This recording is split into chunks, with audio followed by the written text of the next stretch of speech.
नमस्कार, मिथिला मंच न्यूज में आपका स्वागत है। मैं मनोज और बता दें लॉकडाउन 2 के आज 6 दिन हो रहे हैं, यानी कि 20 तारीख के बाद लोगों को ये आशंका थी कि बहुत कुछ उनके लिए सामान्य होने वाला है, लेकिन ऐसा कुछ नहीं हुआ और ऐसा कुछ होगा भी नहीं। केवल मनरेगा से जुड़े हुए कार्य जो कि ग्रामीण क्षेत्र के मजदूर हैं उनके लिए, कृषि क्षेत्र के लिए जो कार्य हो रहे थे मजदूरों के लिए वो होगा। खासकर बता दें गर्मी के मौसम में कई नलकूपों से पानी सूखने लगा है, इसे लेकर जो जल नल योजना है वो चलेंगी। बाढ़ का समय है, इसीलिए मनरेगा के द्वारा बांधों का निर्माण होगा। इसके अलावा सड़क पुल पुलिया का जो निर्माण कार्य है वो चलेगा, लेकिन सामान्य कार्य में जो मजदूरों के कार्य हैं बिल्डिंग बनाना वो अभी रुका रहेगा। इसके अलावा बाहर से सारे ट्रांसपोर्ट की गाड़ियां आएंगी और जो ढाबा है वो ढाबा को खोला गया है एनएच पर, केवल वो भी एक दूसरे के बीच कम से कम 15 किलोमीटर की दूरी होनी चाहिए। कई ऐसी बातें हैं, कई ऐसे तथ्य हैं, लेकिन आपको बता दें सरकारी कार्यालय केवल खुले रहेंगे, 33% कर्मचारी आएंगे। आम आदमी को आज भी लॉकडाउन रहना है घर के अंदर, वरना आज भी आपके फाइन कटे जाएंगे। इसीलिए ज्यादा खुश होने की आवश्यकता नहीं है। माइंड को पूरी तरह मेकअप कर लें कि 3 मई को ही टूटेगा और उसके बाद भी कुछ हो सकता है अगर आपका दरभंगा और आपका बिहार सुरक्षित रहा तो, क्योंकि इस बात की काफी संभावना है कि आने वाले कुछ दिन में हो सकता है कि दरभंगा में भी कोई ना कोई पॉजिटिव मरीज आ जाए। इसीलिए प्रशासन भी सतर्क है, पुलिस भी सतर्क है और हम आज दरभंगा डीएम के द्वारा आपको सुनाएंगे कि कौन कौन सी चीज, कौन कौन से क्षेत्र, कौन कौन सी जगह पर सामान्य हुए हैं आपके लिए, ताकि आप घर से बाहर निकले तो उन सब बातों का ध्यान दें। लेकिन आज हम बहुत अहम मुद्दे पर चर्चा करेंगे, जिसे लेकर के दरभंगा में लगातार चर्चा हो रही है, बहस हो रही है, आरोप प्रत्यारोप लगाए जा रहे हैं। और मिथिला मंच न्यूज ने जब दिखाया कि जो वार्ड 29 के फैजुल्ला खां मोहल्ले में जो जुम्मे की नमाज की रस्म अदा करने के लिए जो दबाव डाला गया, उसमें जो मौजीन हैं उनको और मुक्तदीज हैं उन पर हमला किया, चोट लगी उन्हें, हालांकि इमाम को नहीं हुआ। लेकिन हम इस बात की पुष्टि करते हैं, एक व्यक्ति हो या 5 व्यक्ति हो या 10 व्यक्ति हो, आज भी कहते हैं अगर उसने मस्जिद पर एक भी अगर रोड़ेबाजी की है, अगर परिसर में एक भी रोड़ा है जिन्होंने फेंका है, वो उसे उपद्रवी माना जाए। क्यों नहीं माना जाए? तो इस पर हम चर्चा करेंगे। हमारे साथ मुन्ना खां भी हैं, डब्बू खां भी हैं। हम इन लोगों को जोड़ रहे हैं ताकि हम आपको इस बहस पर, मतलब उस घटना के बाद की जो प्रतिक्रिया, कुछ लोग अब इसे जमीनी विवाद का रूप शक्ल दे रहे हैं। अगर जमीनी विवाद थी तो उसी दिन घटना क्यों घटी? चलिए हम बात करेंगे। हमारे साथ मुन्ना खां हैं, वार्ड 29 के पूर्व पार्षद है, जन अधिकार पार्टी के नेता और उस क्षेत्र में प्रभावशाली व्यक्ति के रूप में जाने जाते हैं। मुन्ना जी ये बताइए आप सबसे पहले कि आखिर इस खबर में, हालांकि ये कुछ बातें आई लोगों उस समय जो घटना स्थल पर, ये बातें नहीं, इमाम थे, हालांकि इमाम नहीं थे, वहां मौजिन थे जैसा कि, तो ये बताइए कि इस तरह की घटना जो घटी है क्या पक्ष है इसमें? मुन्ना जी। ये खबर जो चली है ना वो थोड़ा, मैं इसका क्या कहूँ, मैं सिर्फ इतना कहना चाहता हूँ कि इमाम साहब से कहीं पर भी कुछ नहीं हुआ। जो मस्जिद के इमाम थे उससे कहीं कुछ नहीं हुआ, मस्जिद के मुअज्जिन से हुआ। इस मुअज्जिन को जो मारा पीटा गया, उस क्रम के अंदर में जो लोग बचाने आए उनके ऊपर जो पत्थर फेंका गया, वही पत्थर जो है मस्जिद के दीवार पर या मस्जिद के अंदर गया और लोग घायल हुए। वहाँ मस्जिद के इमाम से कहीं कोई लेना देना नहीं है। सबसे बड़ी बात है कि जब हम लॉकडाउन का पालन नहीं करेंगे तो कौन पालन करेगा? इस देश में रहने वाले हर किसी को, हर जाति के लोगों को, हर धर्म के लोगों को इसका पालन करना है। और अब ज़बरदस्ती कहीं भी कीजिएगा तो ये कानून के खिलाफ होगा और कानून अपना काम करेगा। और मैं चाहता हूँ कि कानून जो प्रशासन जो है सख्त कार्रवाई करे। जिन लोगों ने लॉकडाउन तोड़ने का काम किया है उन पर कार्रवाई हो। देखिए मुन्ना जी, ये बात को हम मानते हैं कि वहां जो घटना घटी है निंदनीय है, क्योंकि ये जुम्मे की नमाज के दिन ही घटी है। जुम्मे के नमाज के लिए दबाव डाला गया, उसे रोका गया, तब उसने हाथापाई की, मारपीट की। घटना स्थल पर मिथिला मंच न्यूज की टीम थी और उसने जो सभी बातों को देखा उसको हम रख रहे हैं, इसे दूसरा रूप ना दिया जाए। हालांकि इस बात को हम कई बात की चर्चा, उसमें एक चीज है कि ये जरा स्पष्ट जनता को बताइए, ये कौन है मुक्तदी और कौन है जो मुआजिन? हम बता दें जो मस्जिद में अजान देते हैं उनको मुआजिन कहता है। मुन्ना जी क्या है इस पर जा क्लियर कंसेप्ट कीजिए। जी जी जी बिल्कुल। जो मीडिया के अंदर में आ गया और सोशल मीडिया के अंदर में जो आया, वो यही फ़र्क जो है नहीं समझ में आया लोगों को। इमाम जो होते हैं, इमाम मुसल्ला पे खड़े होते हैं, उसके पीछे मुक्तदी और मुअज्जिन भी नमाज के लिए खड़े होते हैं। मुअज्जिन का जो काम है, वो मुअज्जिन का काम है अज़ान देना, लोगों को मुनादी करना, आवाज़ देना नमाज के लिए, जो कि लोग नहीं आते हैं आजकल, जब से लॉकडाउन हुआ नहीं आते हैं। लेकिन सिर्फ अज़ान होती है और जो वहाँ इमाम होते हैं और मस्जिद के सफाई वाले जो होते हैं, बस वही लोग नमाज़ पढ़ के निकल जाते हैं। कहीं पर कोई ऐसी नमाज नहीं होती जमात के साथ। लेकिन जुमा के दिन जो हादसा हुआ, ये बहुत निंदनीय है और बहुत शर्मनाक बात है। और मैं चाहूँगा कि आगे कोई ऐसी बात नहीं हो और सब लोग अमन अमान से रह रहे हैं। कोई अफवाह फैलाने की ज़रूरत नहीं है। कहीं पर कोई मस्जिद सील नहीं हुई, कहीं पर कोई ऐसी बात नहीं है। और इमाम साहब के साथ कुछ नहीं हुआ, मुअज्जिन साहब के साथ हुआ है। वो सिर्फ इसलिए कि ईगो प्रॉब्लम हुआ कि मुझको नमाज से कैसे रोकिएगा आप। इसीलिए जो लोग घमंड करते हैं, ईगो करते हैं, मैं उनसे आवेदन करता हूँ कि वो ऐसा काम न करें और आगे मस्जिद की ओर न जाए। इसके पार्षद थे मुन्ना खान, जिन्होंने स्पष्ट कहा है कि जिन्होंने दबाव डाला, जिन्होंने ऐसी घटना की है, वो काफी निंदनीय है, गलत है। ये ईगो का प्रश्न था कि हम क्यों नहीं नमाज पढ़ेंगे, हम क्यों नहीं मस्जिद में जाएंगे, क्यों सरकार जो नियम बनाई है वो हम पर लागू नहीं होगा। मौलाना जो कह रहे हैं कि नमाज अभी मस्जिद में ना पढ़ें, उसको नहीं मानेंगे। ऐसे तत्व का जमावड़ा हो गया अचानक और इन लोगों ने नमाज पढ़ने के लिए की, जो कि गलत है। हालांकि बता दें कि मुन्ना खान हमारे साथ है और हम पूछेंगे, उपद्रवी शब्द को लेकर के चर्चा है। मुन्ना जी, आप भी कह रहे हैं कि उपद्रवी शब्द नहीं होना चाहिए, हम मानते हैं नहीं होना चाहिए, लेकिन ये बता दीजिए, किसी और दूसरे कौम का अगर एक व्यक्ति के साथ ये गलत घटना हो जाती तो क्या आप उसे उपद्रवी नहीं कहते? उपद्रवी का मतलब हो कोई भी कौम हो, किसी भी जाति का हो, किसी भी धर्म का हो, अगर उसने गलत किया है तो उसे उपद्रवी की संख्या दी जाती है। क्योंकि वहां पर एक नहीं, जैसा कि वहां के मुअज्जिन का कहना था कि बाद में 10 लोग वहां पर आए थे जिन्होंने मारपीट की, रोड़ेबाजी की, तो ये 10 लोग को उपद्रवी नहीं कहा जा सकता है क्या? बताइए मुन्ना जी। उपद्रवी किसको कहते हैं? एक भीड़ को कहते हैं, जो भीड़ गलत चीज को मनवाने के लिए आगे बढ़ती है। दूसरी बात ये कि जिसको उपद्रवी कह रहे हैं वो इसी समाज के हैं।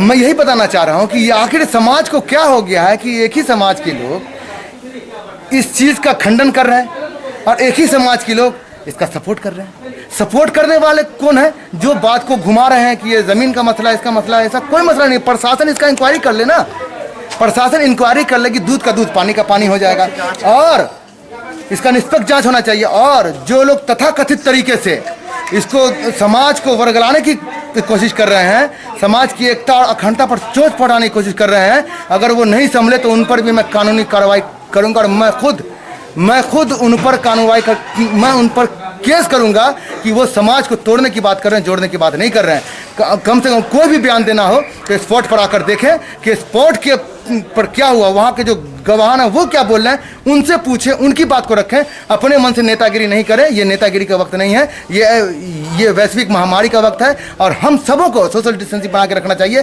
ताकि समाज के अंदर में सवाल बना रहे। मुन्ना खान, और हम लगातार आपको दिखा रहे हैं, मुन्ना खान ने यह भी कहा है कि इस तरह की जो घटना कोई जमीनी विवाद नहीं है, कोई आपसी विवाद नहीं है, ये सिर्फ ईगो को लेकर के हुआ है कि मस्जिद में हम नमाज पढ़ेंगे, नियम कानून को तोड़ करके पढ़ेंगे, चाहे कुछ भी हो जाए, चाहे ये कोरोना वायरस फैले ना फैले, उससे मतलब नहीं है, लेकिन हम जिद पर रहेंगे, इसी लेकर घटना घटी है। और मुन्ना खान ने यह भी कहा है कि वो इसकी निष्पक्ष जांच कराने की मांग करते हैं और पुलिस को, प्रशासन को करना चाहिए ताकि ये घटना किसी दूसरे जगह ना हो, दूसरे मस्जिद के पास ना हो, कोई दूसरा लोग इस तरह जबरदस्ती नमाज की रस्म अदा करने के लिए दबाव न डाले, क्योंकि अब रमजान आ रहा है। क्योंकि लेकिन बता दें, मुन्ना खान ने यह भी कहा कि वो कार्रवाई की मांग भी करते हैं और वो खुद केस करेंगे ऐसे तत्वों पर जो भ्रामक प्रचार कर रहे हैं कि ये आपसी जमीनी विवाद है, जबकि ये पूरी तरह ये मस्जिद के पास नमाज पढ़ने के लिए दबाव डालने के क्रम में घटना घटी है। मुन्ना खान ये बताइए कि अभी एक ही जगह की बात नहीं करेंगे, कई जगह ऐसे उपद्रवी तथ्य हैं जिसका हम जिक्र करेंगे, भाल पट्टी हो, चंदन पट्टी हो, जाले हो, कई जगह पर जो मेडिकल टीम जाती है वहां के लोगों को सर्वे कर रही है। सर्वे का क्लियर हम बता दें, सर्वे का मतलब होता है अगर बाहर से कोई लोग आए हैं तो डीएम के आदेश पर उन लोगों का सर्वे करके उन्हें मेडिकल टीम के द्वारा जांच करने के लिए पीएचसी या डीएमसी चलाना है। लेकिन ऐसे में लोग छुपा रहे हैं, मेडिकल टीम पर हमला कर रहे हैं, आशा कार्यकर्ता के साथ मारपीट कर रहे हैं, जो जान हथेली पर लेकर उन लोगों की जान बचाने के लिए, उन्हें आइडेंटिफाई करने के लिए सर्वे कर रहे हैं। कोई बाहर से तो नहीं आया है, अगर आया है तो कहां रह रहा है, कितने दिनों से क्वारंटाइन में था, और क्वारंटाइन में था तो फिर घर कैसे गया, इन सब बातों को, इसके लिए मारपीट हो रही है। क्या संदेश देना चाहते हैं मोना जी? कि सबसे बड़ा संदेश मैं ये देना चाहूँगा, एक इंसान के नाते, एक जनप्रतिनिधि के नाते नहीं, एक इंसान के नाते, कि जब तक देखिए ये वैश्विक महामारी जो है ये पूरे सिर्फ अपने देश में नहीं है, सारे विश्व में है, तो इसको समझने की ज़रूरत है। और अगर प्रशासन या हमारे जो लोग जा रहे हैं टेस्ट के लिए, उसको सहयोग करना चाहिए। सबसे बड़ी बात कि अगर आप कोरोना पॉजिटिव, और नौज़बिल्लाह भगवान न करे अगर कि आप कोरोना पॉजिटिव हैं और अपने परिवार के बीच में हैं, तो आप अपने परिवार का जान तो ले ही लीजिएगा, ये आत्महत्या हो जाएगा। दूसरी बात यह है कि आप अपने जहाँ आप जाएंगे, जिस परिवार में जाएंगे वहाँ होगा, समाज में फैलेगा। तो सबसे अच्छा तरीका है, अगर जो लोग बाहर से आए वो खुद आकर अपना जाँच करा लें। जाँच का बेहतरीन इंतजाम किया गया है, अगर इंतजाम नहीं किया गया तो आवाज़ उठाने की ज़रूरत है। मैं प्रेस के माध्यम से चाहूँगा, अगर कि जाँच अच्छे से नहीं हो रहा तो आपके माध्यम से आवाज़ उठाएं कि सरकार कोई काम नहीं कर रहा है। लेकिन किसी भी सरकारी महकमा पर न हाथ उठाएं, न पथराव करें, और समाज में सोशल डिस्टेंसिंग बना के रखें और उनका हमेशा सहयोग करें, क्योंकि वो अपने परिवार को छोड़ के हमारे लिए खड़े हैं। मैं यहाँ के प्रशासन का शुक्रिया अदा करता हूँ, यहाँ के डीएम का करता हूँ कि वो खुद मॉनिटरिंग कर रहे हैं और किस तरह अपने दायित्व को निभा रहे हैं। हम उनको सैल्यूट करते हैं और समाज के लोगों को कहते हैं कि सोशल डिस्टेंसिंग बना के रखें और किसी भी कीमत पर अफवाह के पीछे न जाए। तो धन्यवाद। हमारे साथ है मुन्ना खां, और वार्ड 29 के पूर्व पार्षद भी रहे हैं और सामाजिक कार्यकर्ता और नेता भी है, उन प्रभाव भी रहता है क्षेत्र में। उन्होंने भी कहा कि वहां घटना जो घटी है, हम इस बात को इसलिए एक बार फिर से दिखाना चाह रहे हैं कि कुछ लोग भ्रामक प्रचार करके अपने ही मुस्लिम समाज को बांटने का प्रयास कर रहे हैं, और ये चाहते हैं कि वो इसे भ्रामक प्रचार करे और प्रशासन और पुलिस का ध्यान डाइवर्ट कर दे। मैंने नमाज पढ़ने के लिए दबाव डाला गया था, उससे डाइवर्ट करके जमीनी विवाद या आपसी विवाद में जोड़ दिया जाए, ताकि पुलिस प्रशासन और अन्य समाज के अन्य लोग हैं जो उसे कहे कि हमारे समाज की बदनामी हो रही है, इसे नहीं होना चाहिए। तो मोना खां ने भी संदेश दिया कि लोगों को मेडिकल टीम का सपोर्ट करना चाहिए। लेकिन अब हमारे साथ डब्बू खां हैं, जो वार्ड 25 के पार्षद हैं और खासकर बता दें शांति समिति के भी सदस्य हैं, और बता दें अस्थाई समिति नगर निगम के सदस्य हैं और अपने क्षेत्र में भी प्रभाव रखते हैं।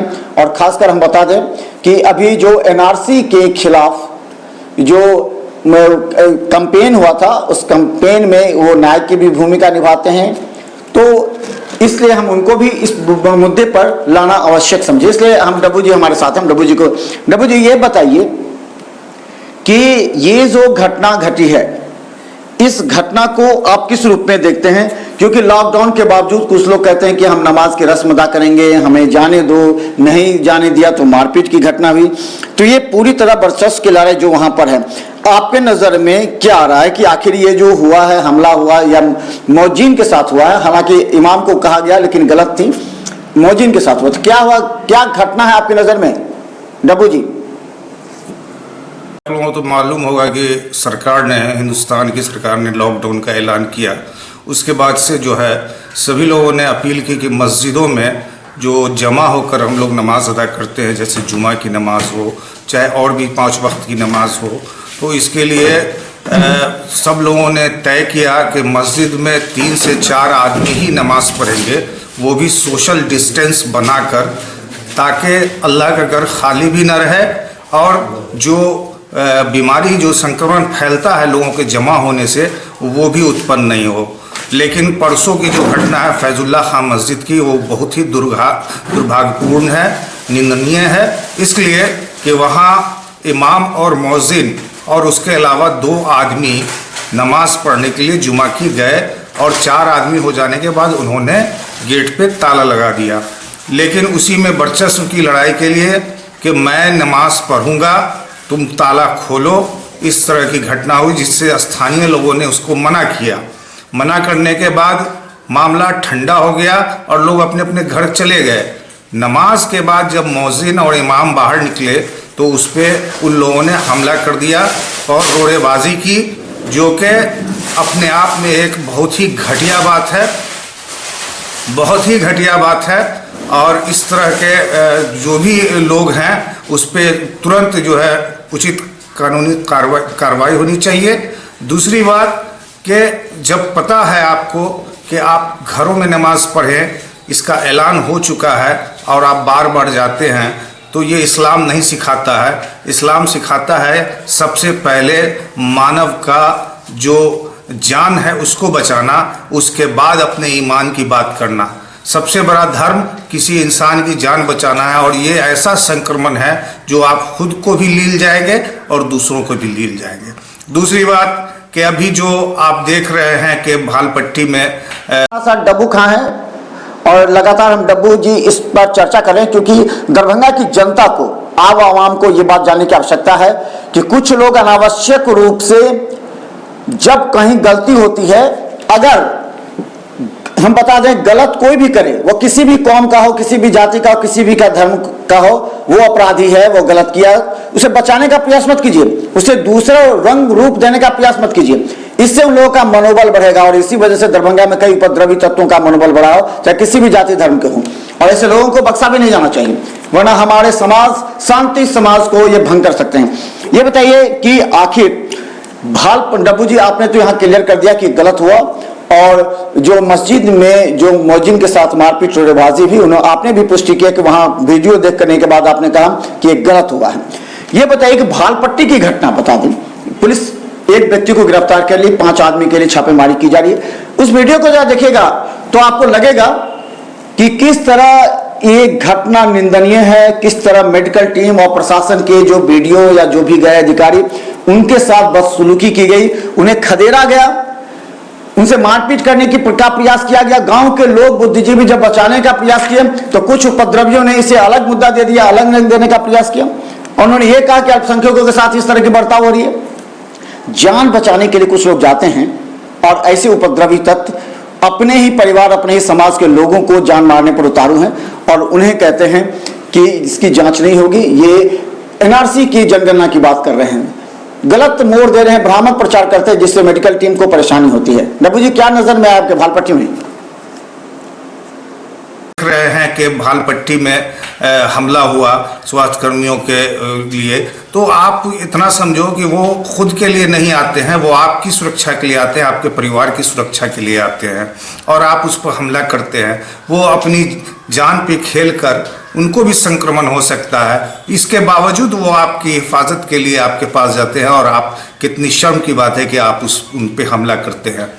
दूसरी बात कि ये जो लॉकडाउन का पालन करना है वो बिल्कुल सही तरीके से करें। सरकार बेहद संवेदनशील है इस बीमारी को लेकर, इसका अनुपालन करें। अगर आप समझें कि देश का कितना बड़ा नुकसान हो रहा है, आर्थिक रूप पे जीडीपी कितनी घट रही है, लेकिन मजबूरी है इसलिए कि सिर्फ आपकी जान बचानी है, इसके लिए सरकार गंभीर है, तो आपको भी उसका सम्मान करना चाहिए और लॉकडाउन का पूरा पालन करना चाहिए। ऐसे व्यक्तियों से जिनका समाज में प्रभाव है, और जिन्हें लोग समाजसेवी के रूप में भी जानते हैं, और जो जानते हैं कि जो गलत है वो गलत है, इसके खिलाफ पुरजोर अगर आवाज कोई उठाता है तो वैसे लोगों को हम अपने चैनल पर स्थान देते हैं, जगह भी देते हैं। तो हम डब्बू जी ये बताइए कि अभी रमजान आने वाला है, अभी फिर इस तरह की घटनाएं कभी घटित हो सकते हैं, कई मस्जिदों के पास हो सकता है, कई लोग कह सकते हैं कि नहीं हम नमाज पढ़ेंगे, हम जोहर का नमाज पढ़ेंगे, हम तो इस तरह के नमाज की रस्म अदा करने के लिए हो सकता है कई जगह हो। जरूरत है कि आप प्रभावशाली हैं, आप लोगों तक संदेश दे सकते हैं। क्या संदेश देना चाहते हैं इसको लेकर के? क्योंकि किसी को भी, आपने भी यही बात कहा, किसी को भी ये हक नहीं है, कोई भी धर्म नहीं कहता है कि आप अपने समाज के, अपने परिवार व्यक्ति को संक्रमित करें, उन्हें कोरोना पॉजिटिव बनाएं, उन्हें मारने का प्रयास करें या उपद्रव करें, ये केस कोई भी धर्म नहीं कहता। डब्बू जी, देखिए, कोई भी धर्म ऐसा करने के लिए नहीं कहेगा कि आप अपनी वजह से दूसरों को संकट में डाल दें। तो जो समझदार हैं, जो पक्के मुसलमान हैं, वो सबसे पहला धर्म यही मानेंगे कि हमें मानव का जो अभी जान खतरे में है उसको बचाना है। सबसे बड़ा धर्म वही है, और जो समझदार लोग हैं वो बिल्कुल ऐसी हरकत नहीं करेंगे। रमज़ान क्या, मैं तो ये कहता हूँ कि अगर इस तरह का माहौल रहा तो ईद की भी नमाज अगर हम लोगों को नहीं पढ़ना पड़े तब भी हमें कोई संकोच नहीं होना चाहिए, कोई अफसोस नहीं होना चाहिए, इसलिए कि ये जो अभी त्रासदी आई है वो इससे पहले कभी इतनी बड़ी त्रासदी नहीं आई थी, जो मानव के अस्तित्व को मिटाने की त्रासदी है। हाँ, इससे मानव का अस्तित्व खत्म हो जाएगा और इसके लिए हजारों नमाज, हजारों रोजे कुर्बान। धन्यवाद। हमारे साथ डब्बू खां जो हैं, जो अस्थायी नगर निगम के स्थायी समिति के सदस्य हैं और अभी अपने क्षेत्र में गरीबों के लिए भी कार्य कर रहे हैं और पूरे शहर के नगर निगम की व्यवस्था को चुस्त दुरुस्त करने की जिम्मेवारी भी अस्थायी समिति के सदस्यों पर है। तो डब्बू खां के भाई और डब्बू खां लगातार अपने समाज के जो वैसे व्यक्ति हैं उनको भी संदेश देते रहते हैं कि आप पूरी तरह लॉकडाउन का पालन करें और घर में ही नमाज पढ़ें, ये सबसे ज्यादा होगा। अगर ईद में इन्होंने ये भी कहा है कि जौहर का नमाज जब पढ़ा जाता है उस समय लोग अनावश्यक रूप से ये रमजान में निकल जाते हैं, सोशल डिस्टेंस को मेंटेन नहीं करते हैं, दूरी बना के नहीं रखते हैं, इससे वायरस फैल सकता है। और अभी जरूरत है, ये जो रमजान का महीना है इसमें आपको बचने की, अपने परिवार को, क्योंकि किसी न किसी रूप में आप नहीं समझ पाएंगे, किसी न किसी रूप में ये संक्रमण आपके पास, आपके परिवार के पास फैल सकता है, जो दरभंगा के लिए भी खतरे की घंटी बज सकती है। डब्बू जी, अंतिम संदेश क्या देना चाहते हैं आप? रमजान के अवसर पे यही संदेश देंगे कि आप लोग अपने घरों में रहें, जो भी जरूरियात के सामान हैं अफ्तार के वगैरह के, वो आप जो है पहले से ले लें, और अगर पहले नहीं ले सकते हैं तो ऐसे वक्त में निकलें कि एक जगह गैदरिंग नहीं हो। ख़ास तौर से आपको रमज़ान में देखने को मिलेगा कि फलों की जो बिक्री होती है और लोग ख़रीदने जाते हैं असर की नमाज के बाद, और पूरा मजमा लगा रहता है, वैसी मजमा ना लगाए। आप टाइम टू टाइम जाकर फल खरीद लें ताकि एक टाइम में ज़्यादा क्राउड नहीं आए, जिससे कि संक्रमण बढ़ने की आशंका हो। आज हमारे साथ थे डब्बू खां और मुन्ना खां, जो दो प्रभावशाली व्यक्ति हैं अपने अपने तरीके से, और अपने अपने बातों को रखते हैं समाज के बीच में और जाना भी चाहते हैं। हम बता दें कि इस पर हम कई अन्य लोगों से भी राय लेने का प्रयास कर रहे हैं और कई लोगों ने अपने व्यक्तिगत विचार भी दिए। हालांकि कुछ लोग कहते हैं जमीनी विवाद है, हम बार बार कर रहे हैं। ये कुछ लोगों ने ये भी आरोप लगा दिया कि मीडिया वाले उपद्रवी कहकर बदनाम करने का क्या प्रयास कर रहे हैं, इससे मोहल्ले की बदनामी होगी, मस्जिद की बदनामी होगी, मौलाना की बदनामी होगी। हम कह रहे गलत है, किसी की बदनामी नहीं होगी, बदनामी सिर्फ उस उपद्रवी तत्व को होगा और वैसे तत्व को सपोर्ट करने वाले की बदनामी होगी, क्योंकि ये मुद्दा गंभीर है। क्योंकि आने वाले समय में रमजान हो रहा है और इस रमजान में अगर आपके द्वारा इस तरह के लोगों को अगर सपोर्ट आपने किया और इसके बाद दरभंगा के किसी मस्जिद में नमाज की अदा करने की रस्म अदा करने के लिए अगर लोग दबाव डालेंगे, मस्जिद में नमाज पढ़ने के लिए जाएंगे, ताले खुलवाएंगे, मौलाना और इमाम के साथ मौजिन पर दबाव डालेंगे, तो यह अपराध की श्रेणी में आ जाएगा। और इस तरह की परंपरा को बढ़ने से रोकना है, हमारा मकसद यही है, इसलिए हम इसको उठाते हैं। कोई जमीनी विवाद नहीं है, पुलिस को निष्पक्ष जांच करनी चाहिए और जो इस तरह के भ्रामक प्रचार करते हैं उन पर कार्रवाई भी करनी चाहिए। हम बता दें हमारे साथ इरशाद हुसैन हैं, जो यतीम खाना के पास करमगंज में जो सक्रिय हैं, लोगों के बीच में भी संदेश देते रहते हैं और अगर कहीं किसी तरह का कोई झंझट, कोई विवाद होता है तो उसमें सक्रिय भूमिका निभाते हैं। चलिए इनका भी हम राय और विचार ले लेते हैं। इरशाद जी, क्या आपने सुना और क्या होनी चाहिए, कौन गलत है, कौन सही है, कौन निराकरण करेगा, और जो समाज भ्रामक प्रचार कर रहा है, आपने क्या सुना, आपका क्या राय है इरशाद जी? नजर में आपको पहली नज़र में तो लोगों ने ये बताया कि मस्जिद का मामला है, लेकिन जब सत्यापन उसकी हुई तो आपसी ज़मीनी विवाद का मामला अभी सामने आ रहा है, तो वो तो छानबीन का विषय है, तो पता चला जाएगा सच्चाई क्या है। लेकिन ये है कि उसी समय में जुम्मे के नमाज के दिन, जुम्मे के समय में उस दिन क्यों हुआ, वहीं मस्जिद के आसपास क्यों घटना घटी? ये इत्तफाक भी होता है, ये जांच के विषय है। हमने पहले कह दिया कि जांच के विषय है, प्रशासन जांच करेगी, खुद सामने आ जाएगा। लेकिन अगर जिसने रोड़ेबाजी की है अंदर में, चूंकि मौलाना नहीं थे, मौजिर हैं बेचारे, मस्जिद की रक्षा करते हैं, साफ सफाई वहाँ पर ध्यान देते हैं, उनके साथ जो मारपीट की, उनको चोट लगाए, वो किस तरह? वो निंदनीय है। जो भी इस तरह की घटना किया है, जो भी उनको चोट पहुँचाया, उनको सजा मिलनी चाहिए। और इसके अलावा कई जगह देखते हैं कि स्वास्थ्य कर्मी के साथ हुआ है, भालपट्टी में आपने देखा है, चंदन पट्टी में देखा, इस दो जगह इस किया गया है। क्या लगता है एक की गिरफ्तारी हुई है? ये सबको गिरफ्तार करके जेल भेजना, ऐसे व्यक्ति जो डॉक्टर के ऊपर, प्रशासन के ऊपर में हमला करे या उसको चोट पहुंचाए या उसको किसी तरह का क्षति हो तो उसको तुरंत का तुरंत जेल के सलाखों के पीछे होना चाहिए। ये हम मांग करते हैं बिहार सरकार से भी और यहाँ के प्रशासन से भी। यहाँ यतीम खाना तक में ये यहाँ देख लिया आप, यतीम खाना दिखा दीजिए, यहाँ से मैक तक उतरवा दिया। मेरा घर ये सामने में हुआ, मैं हमारे ये मस्जिद का वो सारे मस्जिद का मैक तक हटा दिया।